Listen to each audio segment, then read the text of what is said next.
ស្វាគមន៍មកកាន់អាផាតមិនពួកយើងខ្ញុំឈ្មោះវូឡានហើយនេះស្វាមីខ្ញុំអៃម៉ាន់ពួកយើងជាម្ចាស់អាផាតមិនមួយនេះ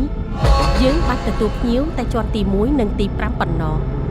ជាន់ទី7និង12យើងអត់បានទេចុះជាន់ទី6វិញនោះ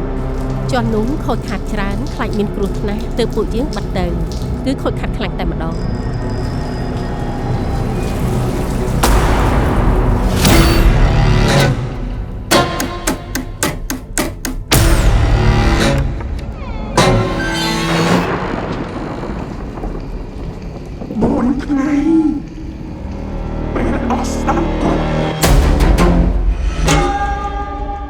នេះគឺជាក្តីឃាតកម្មសម្រាប់បំផ្លាញសាសន៍ជនរងគ្រោះអាចជាអ្នករស់នៅអាផាតមិនសាស្មាយា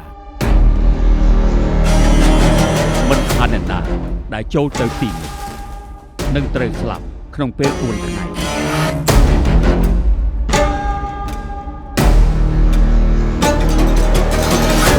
ម្ដាយកូន2នាក់នោះនឹងនៅតែសម្លាប់ពួកគេមិនឈប់ឡើយ